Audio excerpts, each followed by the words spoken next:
What's up, guys? I'm Chad Barnes, and welcome to the channel. Here, it's all about real car talk, from simple fixes to smart driving tips and keeping your ride in top shape. If that sounds good to you, go ahead and give the video a thumbs up. Hit that subscribe button and make sure you watch all the way through. There's a lot of good stuff coming. Let's get to it. Conceptually, the Highlander was born in the late 90s, early 20s. It was a relatively large crossover for those who did not need a frame, but needed space in the cabin, 3 rows of seats and familiar units. The second generation of the model was released in 2007, but it reached Russia only in 2010, together with restyling. By that time, Toyota decided to sell American cars in our country Venza the market like the model, sales of a couple or 3,000 units a year seem insignificant against the general background, but sometimes it was enough even for class leadership. At the same time, Highlander was not too cheap. It cost from 1.7 to 1.85 million rubles, more expensive than Kia Mojave and almost the same as Honda Pilot, which also came to us from the American market. Even with the Land Cruiser Prado, the crossover was nominally divorced in price. The top version of Highlander was asked for the same price as the basic Prado. However, it is not so important. The frame and crossover, sharing the platform with Camry, had fundamentally different audience. Let's take a look at how difficult it will be to find a good copy. The bodies of most cars are still in good shape, with no serious problems. However, it is mainly the merit of attentive owners. The paint is soft and fragile, and chips bloom quite quickly. Little things began to annoy owners already in the first 2 to 3 years. If chips on the hood, windshield pillar, and roof edge are typical, as well as foggy chrome, then the luggage door reminded about itself too early. The main chronic disease, corrosion, crawling out from under the chrome molding and number illumination, usually when removing the plastic are found large pockets of surface rust. In addition, on the 5th door red dots can be found around the opening glass. The fender edges suffer from chipping, and the joints of the bumpers with the fenders, especially after assembly-disassembly for repairs, are rubbed down to the metal and rusted as well. Another infrequent but unpleasant problem is sagging of front doors. Here the issue is solved by replacing the hinges. In terms of the price of body parts, Highlander is not ruinous. A small accident will not require searching for a donor. For example, the front bumper in the original form costs under 30,000, but the non-original can be found for 4 to 8. The same applies to the hood. At the price of the firm, more than 40,000 substitutes in the assortment are available for 7 to 15,000. Front fenders can be purchased at 3 to 5,000, which is frankly cheap. Except that the choice of windshields is not large, although even here instead of the original for 40,000 you can find a variant for 8 to 15,000. Optics also spares the wallet. Even the original headlight is available for less than 30,000, and the substitute for 8 to 9,000. And with rear lights almost the same situation. As we remember, the Highlander is built on the same K platform as the Camry, but in practice, this kinship is limited to similar suspension. Design: both cars use McPherson struts all around. At the same time, the wheelbase of the crossover is 15 mm larger, and the all-wheel drive and increased mass dictate the need for its own iron. However, it is a little more expensive to repair Highlander than Camry, though prices for the original are often inhuman, but the assortment of non-original components is decent almost everywhere, and repairability is not bad. The front L-shaped lever costs about 12,000 for the original and 2 to 4,000 for the analog, and silent blocks can be bought for 400 to 800 rubles. Ball mounts on bolts and are routinely changed, with the price of the original in 4,000 analog can be bought an order of magnitude cheaper, and good options are stacked in 1,500. The shock absorber in the firm box costs 12,000, analogs, from 4, and quality substitutes like KYB, 6,000.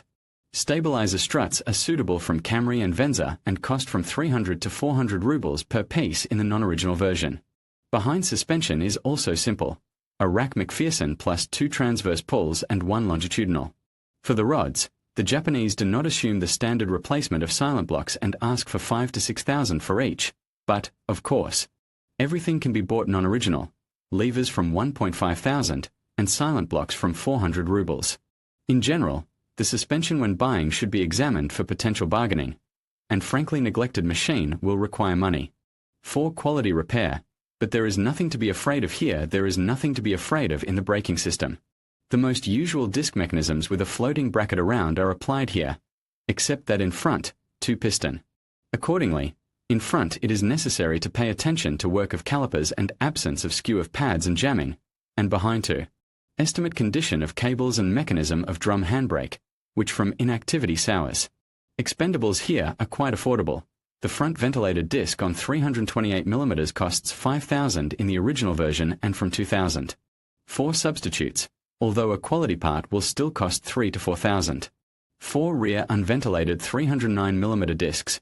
The order of prices is the same, except that the original is asked almost twice as much.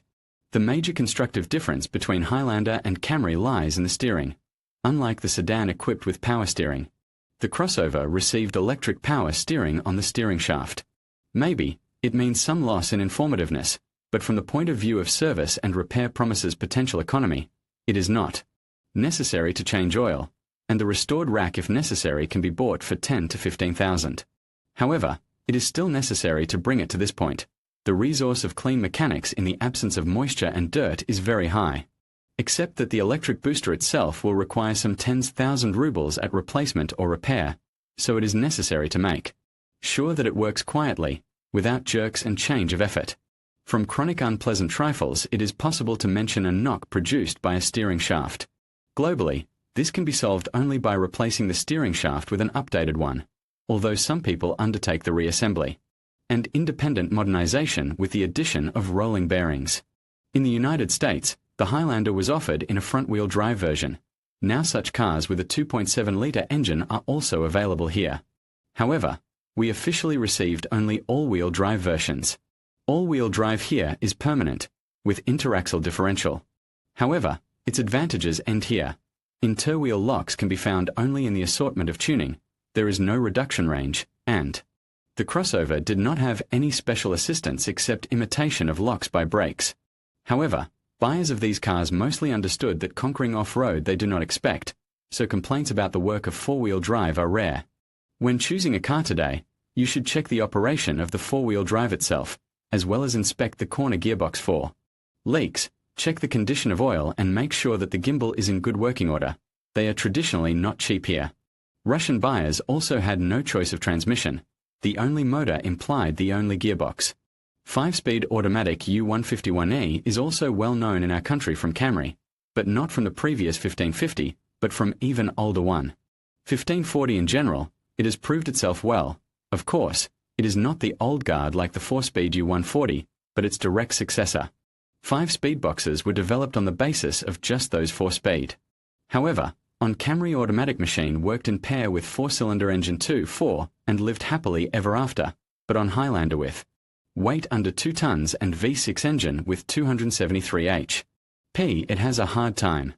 The standard external radiator of the box is small and requires regular cleaning, and ideally, replacement with something larger. Well, and requirements to oil replacement periodicity increase many times. Here this manipulation every 30,000 kilometers is not a precaution, but rather a necessity. If not to save on service and not to try to squeeze all dynamics out of the car at every traffic light, the box can pass 200,000 kilometers before replacement of torque converter locking linings and 300 to 350 before the first overhaul. If to act on the precepts of harmful advice of Grigory Oster and to do everything vice versa, it is possible to finish the box by 180 to 200,000. Actually, many owners have already done it, because the real mileage of cars at the age of 8 to 10 years just passed over 150,000 kilometers. So, diagnostics and check of the box in motion is a mandatory point when buying, as well as studying the history of service. Of course, it is quite possible to find a contract unit, but it is better to do it with the money saved in the bargaining. As we have already understood, Highlander buyers did not have to choose a motor either.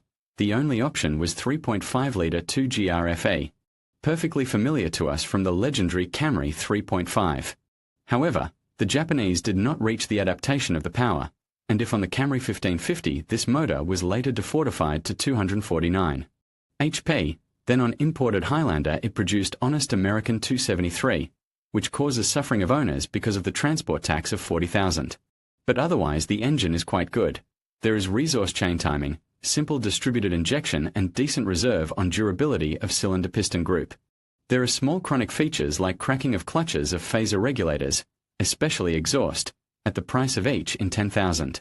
the complex replacement will cost a decent sum. Besides, it is on Highlander that the motor received one more congenital disease, damage of the first cylinder, caused, presumably, by unsuccessful design of the airline and dust getting into the cylinder bypassing the air filter. The problem cannot be called mass, but among the owners of the model it is well known. One of the options for a comprehensive solution is a complete replacement of the airlines and filter with a version from the third-generation Highlander. Otherwise, provided decent service, attention to the cooling system and the use of good gasoline, 2GRFE is able to pass 250 to 300,000 kilometers and more. Besides, on big and heavy crossovers less often go racers, who usually prefer Camry. One line can mention other engine options. The basic in the US was 2.7-litre 1ARFE, which in our country became the main one for the Toyota Venza. This is also quite reliable and simple motor, having only 4 cylinders, but much more convenient from the point of view of tax power. The only problem is that in our country it is found only on privately imported front-wheel drive Highlander with uncertain mileage, so that purposefully looking for such a car is a difficult and, most likely, futile task. Even more target purchase is a hybrid car. Such cars also came to us from the States piece by piece, and it is quite exotic, though those who are interested can get information about them in our material about Lexus RX piece on the Lexus RX, with which Highlander echoes in the part of hybrid technology. So, now it became clear to us that Highlander is in many respects a relative of Camry, but with permanent four-wheel drive, spacious interior, 3 rows of seats, 2 powerful engine and excessive weight. Well, and to buy such crossover today, it is necessary to look back on inevitable age features, a condition of a motor, residual resource, of a gearbox and incipient body problems. However, in general, it will be quite a good acquisition, especially if you find a car from the first owner with mileage up to 200,000 kilometers and trouble-free history. Of course, such cars are extremely few, but Autoteca suggests that the chances of buying about this a car like this. The only question is whether you are ready to pay for it as you did for a new one 8 years ago, counting on the magic of Toyota liquidity when selling it later. In conclusion, the Toyota Highlander II presents a compelling option for those seeking a larger vehicle with the reliability and performance reminiscent of the Camry 3.5. Priced at 1.5 million rubles, it offers a blend of spaciousness, comfort, and advanced features that can cater to families and adventurers alike. However, potential buyers should weigh their specific needs against the vehicle's strengths and consider factors such as fuel efficiency and maintenance costs. Ultimately, if you prioritize space and versatility without compromising on quality, the Highlander II could be a worthy investment. Thank you for watching, and we hope this analysis helps you make an informed decision.